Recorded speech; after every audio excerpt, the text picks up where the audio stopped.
Boa noite, a paz do Senhor a todos. Gostaria de estar compartilhando uma palavra que Deus colocou no meu coração que fala sobre transição. Está em Gênesis, capítulo 22, versículo 1 e 2, que diz assim: E aconteceu, depois dessas coisas, que tentou Deus a Abraão e disse-lhe: Abraão, e ele disse: Eis-me aqui.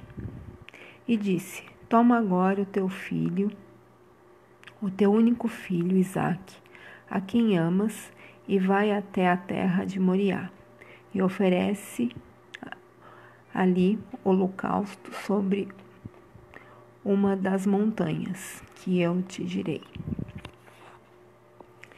Todas as vezes que Deus quer mudar a gente de nível, nos colocar em outra dimensão, algo novo, algo maior, Deus vai provar. Não há transição nenhuma sem desafio, sem um teste. Um exemplo assim que ao ler esse livro de Gênesis assim me veio à mente é a transição da águia. Quando ela quer fazer, a mãe águia quer fazer o filho dela voar, ela coloca o filho no ninho, que é feito de espinhos, folhagens e algodão. Aí a mãe águia, ela vai lá aos pouquinhos e tira o algodão e deixa os espinhos e as folhas. Poupa um pouco o filhote de se machucar. Mas ele, mesmo assim, não reage para voar. Aí ela vai lá e tira as folhagens. Aí já não tem mais aquele conforto que ele tinha. E ele começa a se debater de um lado para o outro nos espinhos, e isso machuca. Mas mesmo assim ele não sai, porque ele está acostumado que aquilo ali é uma zona de conforto para ele. Então, o que faz a mãe águia? Ela vai indo, repete esse processo, porque eu estive pesquisando, o espinho, ele dá a firmeza do ninho. A folhagem, ele dá aquela consistência. E o algodão é o que gera o conforto. Muitas vezes, para que haja transição, Deus, ele faz assim que nem a mãe águia. Ele desmonta o nosso ninho, né? Desmonta a nossa zona de conforto. Mas aí, como eu estava falando da mãe águia, mas chega um certo momento desse processo, né? Dessa transição, que a mãe águia vê a teimosia do filho, que ele se debate, mas nada acontece. Aí ela pega o filhote pelo bico e vai no lugar mais alto e solta o filhote para que ele despenque, né? Céu abaixo, para que ele aprenda a voar. Nós temos que entender que os nossos desafios da vida, e muitas vezes nós vamos nos sentir também assim, como filhote da águia, despencando da nossa firmeza, da nossa estabilidade. Mas isso é apenas Deus nos fazendo transicionar. É o Senhor que está querendo nos levar a uma nova fase, um novo momento da nossa vida. Nós precisamos entender que algumas provações que a gente passa, só estamos passando por causa da nossa teimosia em aceitar essa transição. Como estava dizendo, o filhote da águia, ele aprende a voar sem querer, porque a mãe águia força essa transição, porque a transição quebra essa dependência. Ele te tira da escravidão, tira do opressor a capacidade de te julgar. E é por isso que Deus quer que você transicione. que você mude de posição, que você mude de condição, de nível, de estado. Eu lendo esse texto, outro exemplo assim que me veio à mente, que eu fui pesquisar, foi o da lagarta. Quando ela passa pela metamorfose para virar borboleta, então quando nós olhamos para uma lagarta, nós não imaginamos que depois dessa transformação do casulo, ela será uma formosa, uma linda borboleta e vice-versa. E quando a gente olha para uma linda borboleta, a gente nunca imagina que lá atrás ela foi uma lagarta toda desengonçada dentro de um casulo. Ou seja, quem vê o seu presente hoje não sabe o casulo que você teve que passar, o casulo que você estava. Você pode até olhar para quem te inveja, para quem tenta te destruir, para quem tenta te esmagar e dizer: ah, se você soubesse um dia que eu fui uma lagarta. Só que a transição requer a disposição de passar pelo casulo. E passar pelo casulo não é opção. Quem olha uma borboleta não tem tempo em pensar no casulo. É a mesma coisa que quem olha para o sucesso de outro não consegue pensar por onde ele passou para chegar lá. Nesse exemplo do casulo, nós podemos aprender algumas lições, para depois a gente entender a transição que foi a vida de Abraão. Primeira lição assim que eu aprendi pesquisando sobre a águia, sobre a lagarta, foi que não é possível encontrar casulos prontos. A lagarta, por exemplo, é obrigada a construir o seu casulo. Ela não pode usar o casulo de outro, porque quando ela constrói o casulo, ela constrói com ela mesma dentro do casulo. E quando ela sai do casulo, o casulo é destruído. Portanto, não existe casulo sem lagarta dentro. Agora você me pergunta, o que você quer dizer com isso? Como se aplica isso? O que eu quero dizer é que a gente tem que parar de querer coisa boa e encontrar parar de querer as coisas boas, de querer encontrar as coisas prontas. A gente tem que se virar, sair em busca dos nossos sonhos, investir no nosso projeto, trabalhar na nossa transição, arregaçar as mangas. A gente tem que parar de querer já o prato pronto, porque o sucesso, o resultado na vida é para quem está disposto a construir um casulo e não tomar o casulo de outra pessoa. Então a primeira lição: não dá para tomar o casulo de ninguém. Sucesso que custa o fracasso de outra pessoa não é sucesso, é ilusão. Então, a gente tem que construir o nosso casulo. Segunda lição, sim, que eu aprendi foi: um casulo é construído sem a borboleta saber como ela vai sair de lá. A lagarta não sabe como ela vai sair do casulo. Vou tentar explicar melhor. A lagarta não tem a consciência de qual será a sua cor, das suas asas, qual a largura. Quando ela constrói o casulo, ela não sabe nada do seu futuro. O seu futuro se torna incerto.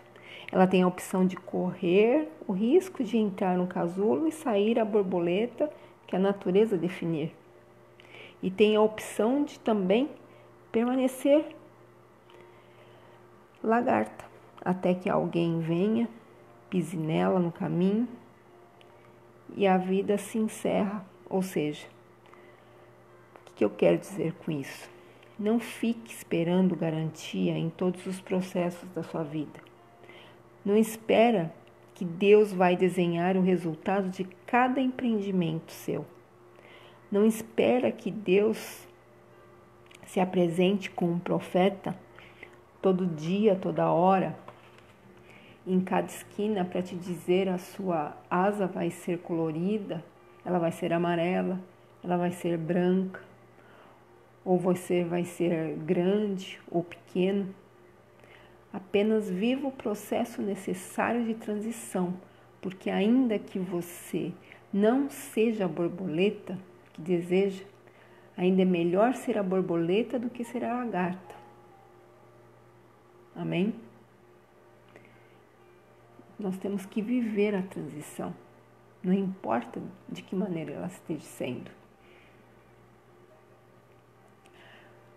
A terceira lição, assim, que eu aprendi foi que você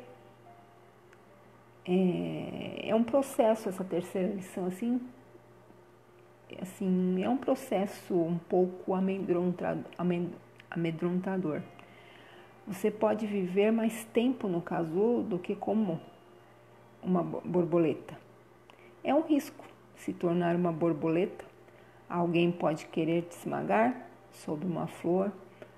Alguém pode vir com aquele matador de mosquito e te esmagar. Dificilmente alguém tem a curiosidade de esmagar um casulo. Mas todos têm a curiosidade de pegar uma borboleta e correr o sério risco de esmagar as suas asas. Presta atenção. Todas as vezes que você evoluir, que você der um passo à frente, que você melhorar, que você crescer, vai aparecer alguém querendo esmagar você. É triste, mas é fato. Aí você tem que decidir se você vai parar seu processo de transição pela metade, se vai ficar no casulo ou vai sair voar para voar apesar de todos os riscos que você pode correr. Sabe, às vezes eu me pergunto, por que razão as pessoas que empreendem precisam passar por certos processos? Nós, de alguma forma, não sei se isso é do ocidental, de modo geral, ou do brasileiro, de modo particular, ou até se é do próprio cristão. Mas o fato é que nós somos admiradores do sofrimento. Nós amamos quem está no casulo e temos dó de quem é lagarta e queremos esmagar as borboletas. Vou tentar me explicar melhor. Quando uma pessoa está na igreja passando por uma provação e uma luta, a gente entra em oração com ela, a gente faz jejum com ela, e quando ela vence a luta e ela está bem, celebrando, a gente começa a se incomodar, porque ela está bem e está celebrando. E aquelas pessoas que oraram por ela começam agora a querer esmagá-las, porque ela não poderia ter vencido. A gente ora para Jesus salvar um pecador, não importa seu nível de vida, nós jejuamos para Jesus salvá-lo, nós os evangelizamos, nós convidamos para a igreja, mas quando ele aceita Jesus, é batizado nas águas e começa a produzir no reino, a gente diz quem é ele. Chegou agora e já quer se tornar mais produtivo do que eu? Eu já estou aqui tantos anos e ainda estou nessa posição? Então, o que acontece? Aquele pecador que estava caminhando para o inferno e que eu quis ganhar para Jesus, agora eu quero devolvê-lo para o inferno porque está frutificando mais, ou seja, no lugar que eu não quis frutificar. Nós somos adeptos do sofrimento. Nós somos tão apaixonados pelo sofrimento que as novelas que mais fazem sucesso no mundo são as mexicanas, as brasileiras. Geralmente é o par romântico de uma novela, se conhece no primeiro capítulo, mas só se dá bem depois de 180 capítulos. O que dá audiência à novela é o drama para afastar o casal, o par romântico do enredo, e nós ficamos presos àquele sofrimento da ficção. No cinema, por exemplo, o protagonista apanha e ele tem que vencer o exército e tudo dá errado. E a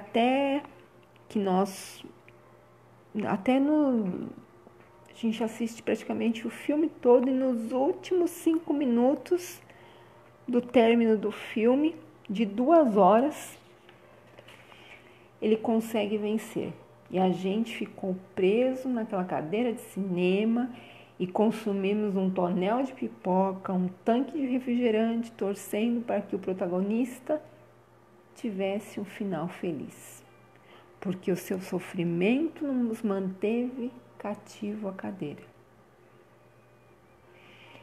Eu venho te dizer nessa noite, em nome de Jesus, pare de ser amante do sofrimento e da dor. Passe pela transição e pare de querer esmagar quem venceu, porque a vitória é o plano de Deus para aqueles que passam pelo casulo. Amém? E uma coisa a mais dizer sobre o processo da lagarta. Em um casulo não se cabe, não entram 2 lagartas. É um casulo para cada uma. Então não existe casulos para 2 lagartas dentro. O que eu quero dizer com isso é que sempre quando vejo pessoas intervindo na área, ou sim na vida, se metendo na vida de outras pessoas, dando palpite na função do outro, eu penso, o jogo de xadrez funciona assim, cada peça no seu quadrado. A gente não pode, não tente invadir o casulo do outro, não tenta diminuir sua carga jogando a sua responsabilidade sobre o outro. Se você não evolui, não transiciona, se você não melhora, se você não alcança, para. A culpa não é do seu marido, não é da sua esposa, a culpa não é do seu filho, do seu sócio, do seu pastor. A culpa é somente sua.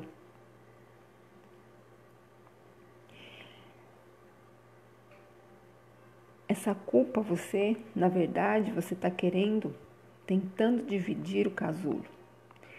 Você tem que fazer a sua parte e deixar que a natureza se incumbe de fazer o ciclo se completar. Conforme o tempo vai passando, a vida vai nos ensinando que a nossa vida se resume em ciclos. Existe uma época para cada coisa. O próprio Salomão dizia isso, né? Há tempo para todas as coisas. E você precisa, na verdade, ter a sensibilidade para perceber quando um ciclo se fecha e o outro se abre. Por exemplo, uma mulher de 50 anos, se vestindo como uma de 17. Ela porque quer se parecer com a filha, adolescente. Ela não entendeu que o ciclo da adolescência dela se fechou e ela entrou no ciclo da maturidade, que é tão belo quanto, só depende dela saber como desfrutar daquele ciclo com a mesma desenvoltura que a filha está desfrutando do ciclo que lhe é próprio. Quando você não tem noção de que uma fase da sua vida concluiu para que a outra comece, você se torna imaturo. Isso é muito lamentável. A imaturidade te torna idiotizado e você fica bobo, às vezes até insuportável. Porque você já tem 60, mas pensa que tem 20, porque você já fechou um ciclo. Presta atenção, tem gente que não consegue evoluir porque fica tentando abrir a porta que já fechou lá atrás. Não adianta. Não abra a porta que fechou lá atrás. Abre sim a porta que está na sua frente, porque você está mudando de um ciclo para outro. Isso é uma transição. Então não adianta você querer ficar abrindo a porta que já se fechou lá atrás, sendo que já tem outra porta na sua frente esperando que você a abra. Todas as vezes que Deus quiser te levar a uma transição, Ele vai te propor um desafio. E aí vai. Que nem como nós acabamos de ler no início, Deus chega para Abraão e diz assim: toma seu filho Isaque, teu único filho, a quem tu amas. Vai a uma das colinas de Moriá e oferece-o ali, a mim, em sacrifício.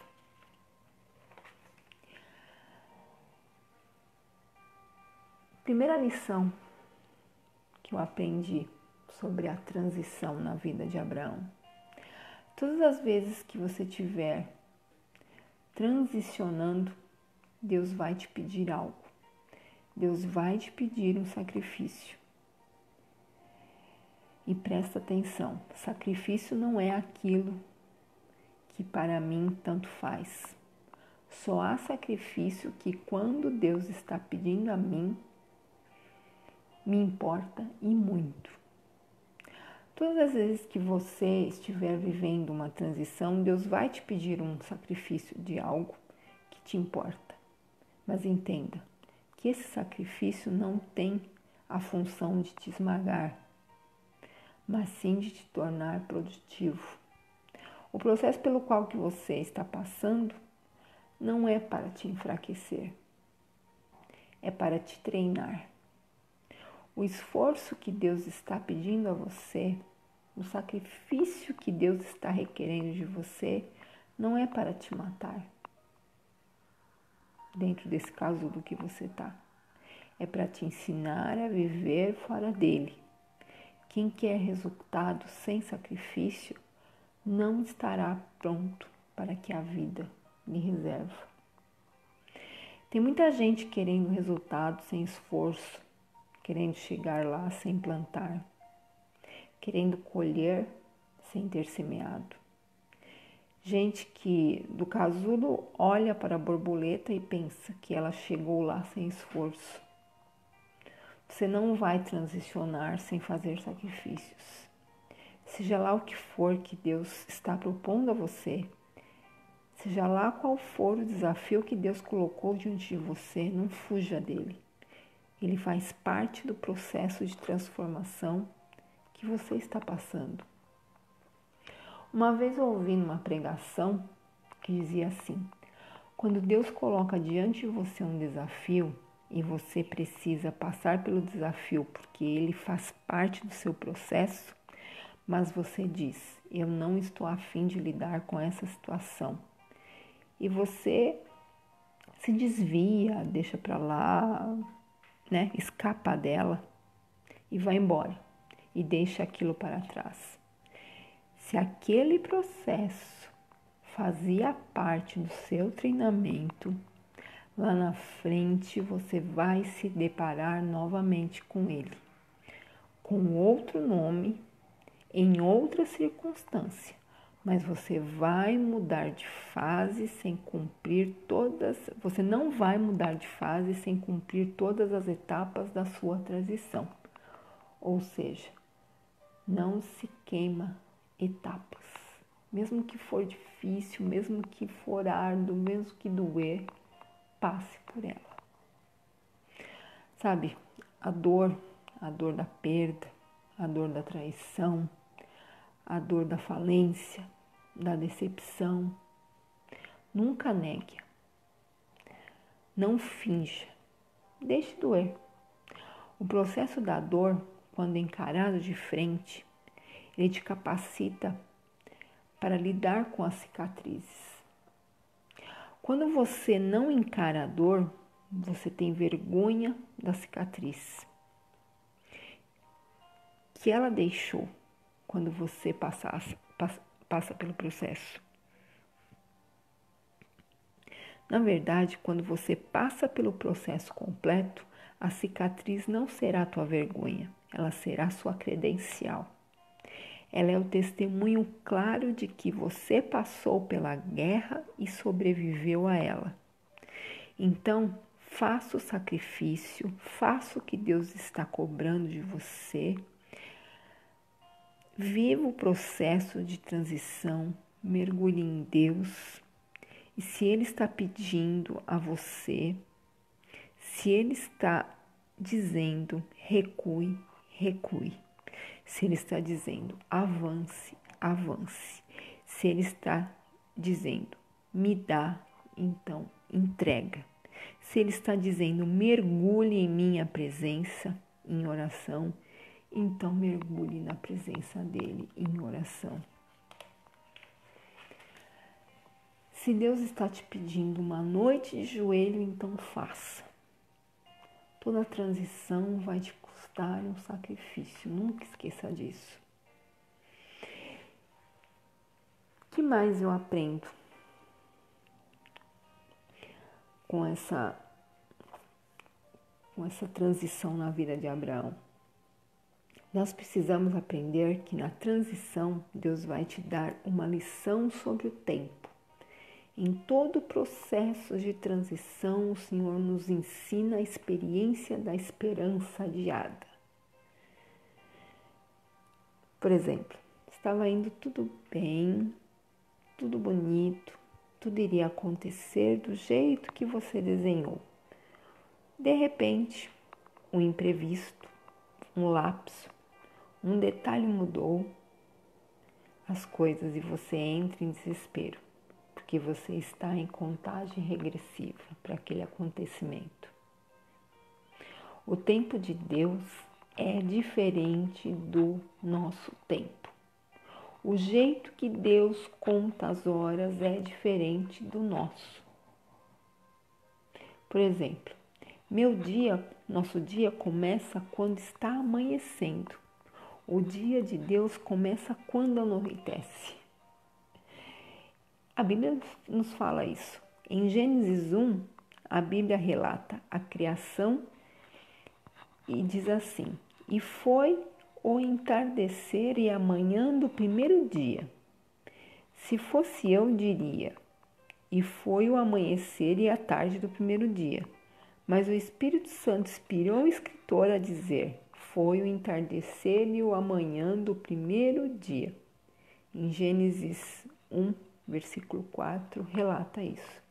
Então, o dia em Gênesis 1 é contado da tarde para a manhã e não da manhã para a tarde. O que Deus quer que você entenda é que quando Ele quer fazer algo maravilhoso nas nossas vidas, uma nuvem de cobre aparece,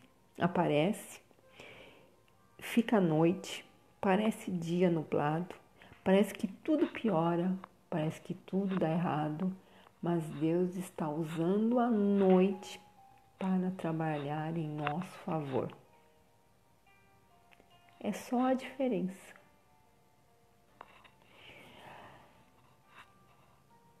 Essa noite Deus me incomoda a dizer que Se você está assim, vivendo esse pior momento, esse céu nublado, essa noite que nunca acaba,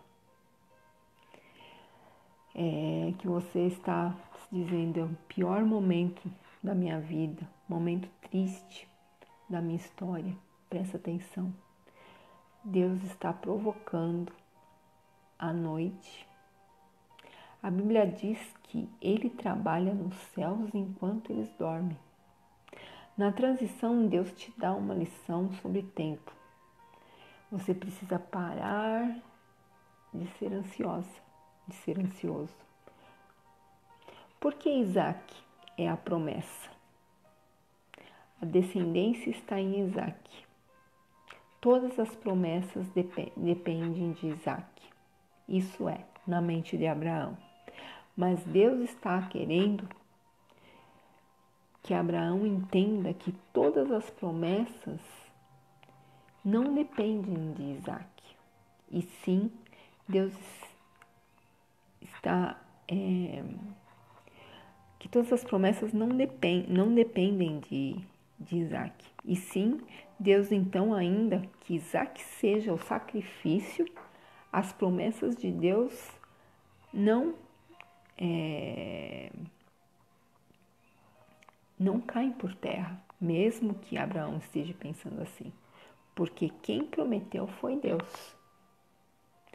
Então a gente precisa parar de medir as promessas pelas circunstâncias que a gente vive, porque se tudo deu errado, acontecer o pior, mesmo assim, se Deus prometeu, Ele não erra.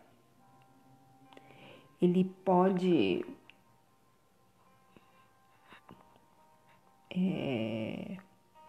usar a jumenta, pode o gigante cair, o mar se abrir, o rio parar de correr, mas o que Ele prometeu vai acontecer. Porque Deus não é homem para que minta e muito menos filho de homem para que se arrependa.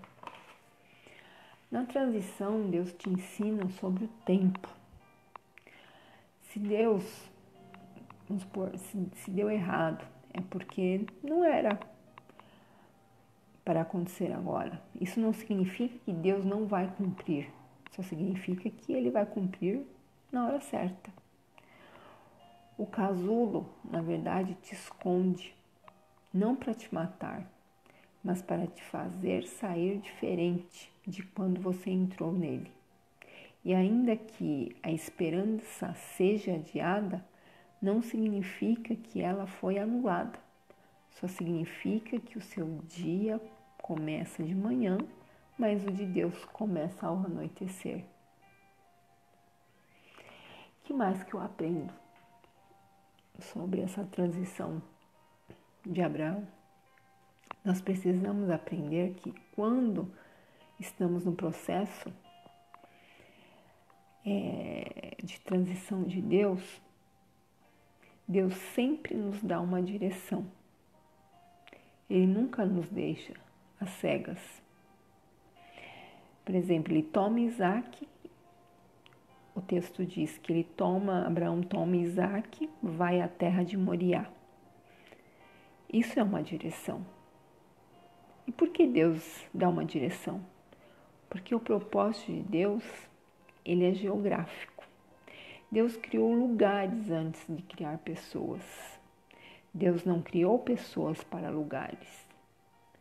Até Jesus esteve em lugares em que foi rejeitado e não se deu bem. Ele chegou em Nazaré, na sua terra, e quando chegou lá, o enxotaram da sinagoga da cidade onde ele morava. Isso está em Mateus 13. Por quê? Porque no processo da transição, você precisa discernir o lugar que Deus planejou para você. Você precisa estar no lugar que Deus lhe designou. Você não pode ficar brigando pelo lugar que Deus não quer para você. Porque ainda que seja esse lugar diante de holofortes, e ainda que seja interessante, Se você estiver em um lugar errado, você morre antes do tempo. Ainda é melhor estar ganhando 1000 no lugar certo do que 10 no lugar errado, fora da vontade de Deus. O que sobra não dá nem para pagar remédio. Não adianta ter sobra no lugar errado, porque o que sobra no lugar errado desaparece. E o que sobra no lugar certo, Jeová multiplica, porque Ele é Deus de provisão e Deus de cuidado. Então aceite a direção de Deus para a sua vida. Pare de se debater contra Deus. Aceite a direção, porque quando você contesta a direção de Deus, você é responsável pelo caminho que você trilhar a partir dali. Outro ponto que eu aprendo nessa transição na vida de Abraão, na transição de Deus, Ele te dá uma provisão. Como o texto nos diz em Gênesis, meu pai, aqui está a lenha, Isaac falando para Abraão, e o cutelo, e também o fogo. Aí ele fala, mas papai, aonde está o cordeiro para o holocausto? Eu fico imaginando como o coração de Abraão estremeceu diante dessa pergunta de Isaac. Mas Abraão olha para Isaac e diz, meu filho, Deus proverá para si o cordeiro do holocausto. Então, na transição de Deus, Deus te prova, você está no casulo, você não está buscando vegetação para comer, não está produzindo para comer, mas na transição, Jeová faz a provisão chegar na tua porta. Às vezes demora. Por exemplo, o almoço é meio-dia, mas a provisão só chega à 1h. Às vezes demora, mas vai chegar. Há um cordeiro em algum lugar, há uma nuvem, há um maná em algum lugar. Deus sempre manda a provisão na hora certa. Nunca se desespere, não murmure, não peque, não chute o balde, não fale o que não deve falar. Você está em transição. Espera, tenha calma. Deus proverá. Ele vai abrir uma porta em algum lugar. Alguma coisa Deus vai fazer. Você está em transição. Por isso que está escasso. Você não vê a plantação, você não vê as flores, não desfruta do néctar das flores. Até porque se você não entrasse no casulo, não desfrutaria nunca, porque se permaneceria como uma lagarta. Então, o que nos resta é permanecer no processo, aguardar esse processo da transição. A maioria das pessoas perdem o que Deus tem para elas, porque elas estão baseadas no tempo e não no propósito de Deus. Vai haver provisão em nome de Jesus. O que mais que eu aprendo? Na transição, vai doer. E como dói? Você está só no casulo. Como eu disse lá na frente, não cabe 2 lagartas. No casulo só cabe uma. Deus falou com Abraão e não com Sara. Ele disse, me ofereço seu filho. Mas nenhum lugar relata que Deus falou com Sara. E não consta também que Abraão falou alguma coisa para Sara. Talvez se ele tivesse dito algo a ela, Sara teria impedido esse acontecimento. Então, presta atenção. Tem processos da sua vida, da nossa vida, que não cabem a duas pessoas. Só cabem a nós e Deus. A você e Deus. Tem luta que não é para ser contada. Tem dor que não é para ser compartilhada. Tem conflito que não é para ser dito.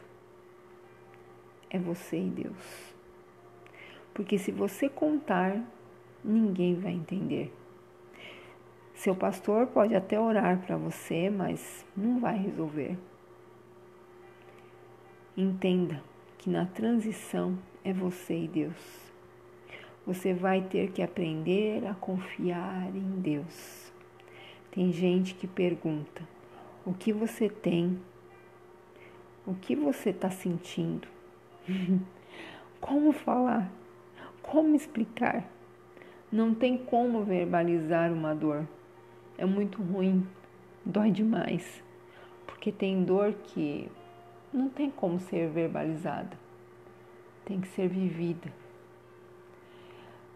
Mas o que Deus me incomoda em dizer essa noite é que apesar de você estar subindo o Moriá, o Monte Moriá sozinho, Deus vai te surpreender. Creia. Eu acho incrível que tem processos na vida que Deus nos isola.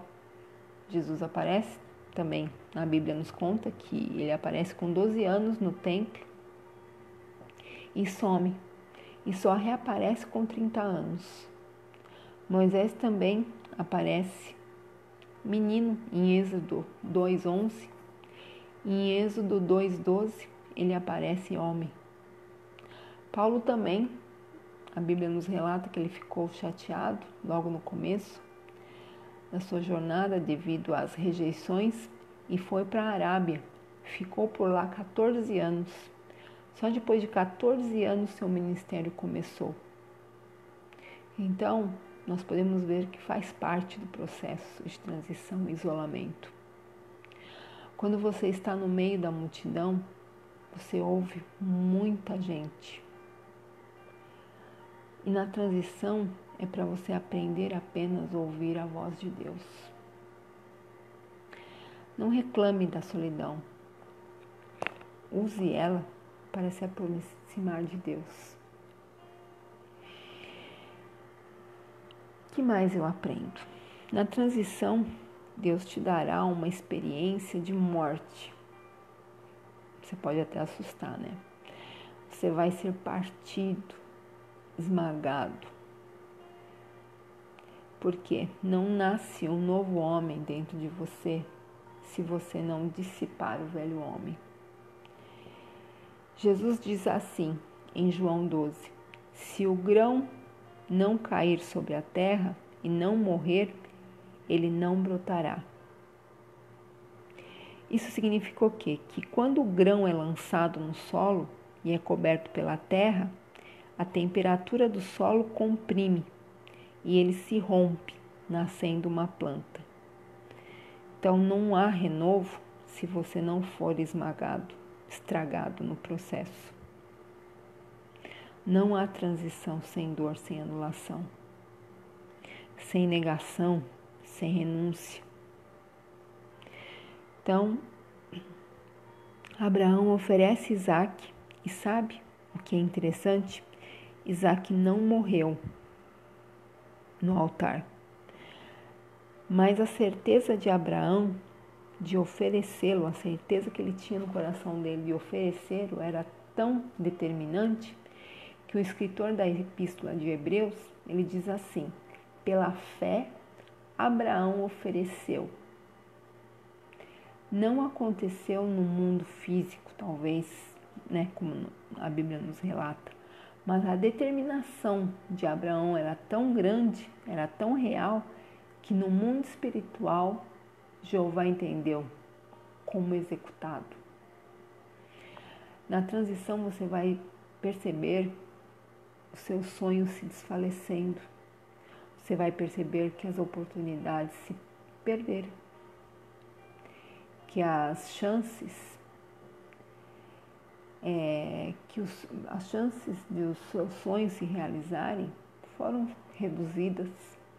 Você vai perceber que uma sentença de morte parece que vai anular a sua vida. Mas eu profetizo Bíblia para você nessa noite, te digo. Há esperança para a árvore cortada. Aos cheiros das águas brotará. Então não brigue, não grite, apenas siga, porque o cheiro das águas brotará. Se Deus permitiu a morte de Lázaro, é porque Ele queria mais do que uma cura, Ele queria a ressurreição. Então, se ficou difícil a sua situação, se ficou impossível, entenda uma coisa. É porque Deus não quer curar, Ele quer ressuscitar. É porque Deus não quer desenhar, Ele quer construir. É porque Deus quer te dar mais do que você está pedindo.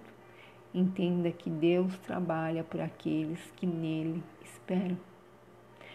Nunca acaba enquanto Deus não dá a palavra final.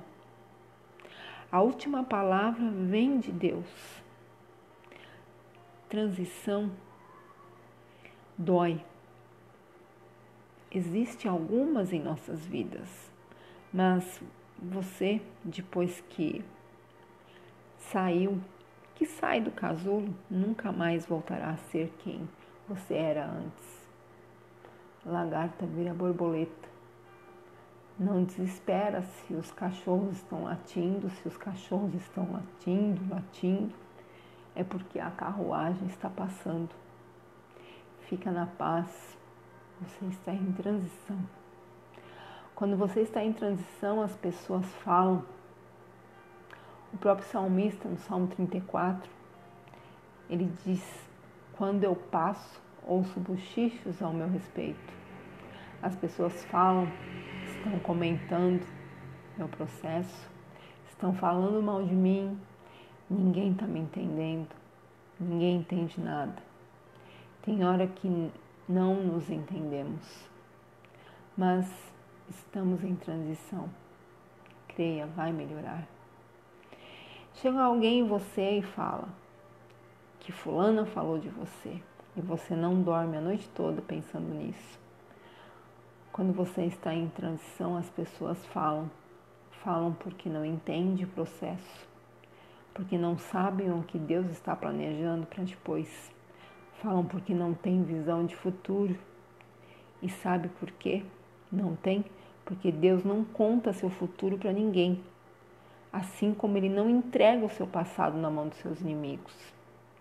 O teu futuro é questão entre você e Deus. Ele planejou, escreveu e desenhou. E Ele cuida de executá-lo. Só Ele, mais ninguém. Aprenda a discernir a voz de Deus da voz do seu coração. Não confunda. A sua voz fala das circunstâncias, a sua voz da alma. A de Deus fala dos propósitos. Sempre que você sente aquela vozinha baixinha falando, tá difícil, hein, meu servo? Tá difícil, hein, minha serva? Se você soubesse, já deu tudo errado. Aquela vozinha lá no fundo falando para você. Pode ter certeza, é a sua alma lhe chamando de servo. Nós temos que saber distinguir. Meu servo, eis que te digo, eu sei que vai oferecer Isaque. Lembra que te prometi que ele seria a tua promessa? A voz da alma fala da circunstância, que no caso de Abraão, a voz de Deus fala de propósitos.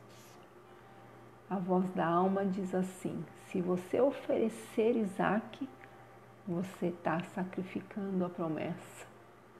A voz de Deus diz assim: se você me obedecer, você estará entendendo que a promessa não depende de Isaac, ela depende de mim. Aprenda a discernir. O nosso problema é que pouco de nós ouve Deus falar, porque a gente pensa que muitas vezes orar é ficar tagarelando. Muitas vezes a gente fala, pede, chora, esperneia, e na hora de ficarmos em silêncio, acabamos encerrando a oração e não damos nenhum tempo para escutar a voz de Deus. Poucos de nós tomamos tempo em silêncio só para ouvir Deus. E eu tenho a impressão que Deus não fala gritando. Quando Deus fala, a voz dele é tão suave, tão silenciosa, que se você não estiver atento, não vai perceber que ele falou com você. Então, sobe Moriá, passa pela transição e pare de buscar a opinião sobre o que Deus falou.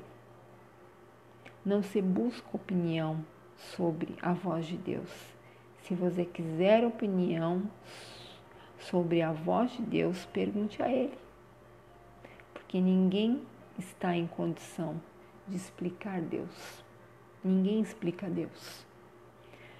Agora, quando Deus fala, Ele se fará entendido por quem Ele quiser que entenda. Quem não for para entender, não vai entender.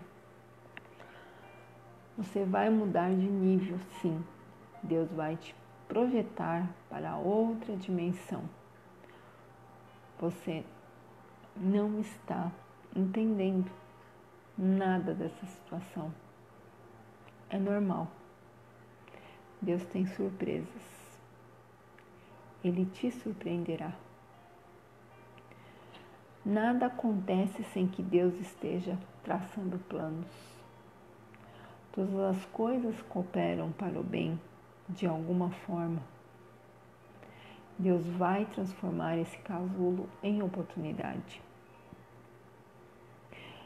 Nós temos um exemplo na Bíblia que, quando nascia Faraó, que esmagaria os hebreus, também nascia Moisés, que libertaria os hebreus. Saiba, quando essa situação começou, essa situação pela qual você está passando, essa situação do casulo, essa situação de aprender a voar sozinho como o filhotinho da águia, saiba que quando tudo começou, Deus já estava criando a solução para você. Você não vive,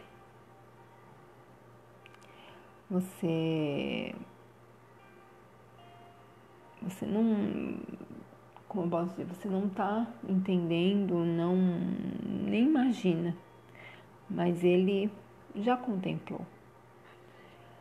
Nós, muitas vezes, somos pegos de surpresa, mas Deus nunca é pego de surpresa, porque Ele conhece o final das coisas, antes do princípio delas. Então eu quero dizer com esse estudo, né, com toda essa palavra que Deus, assim, colocou ao meu coração, que tudo está no plano dele. Faz parte do plano dele. E que é para você confiar, passar pela transição e vai dar tudo certo. Confie nele. Amém? Eu desejo um ótimo final de noite. Que Deus abençoe a todos.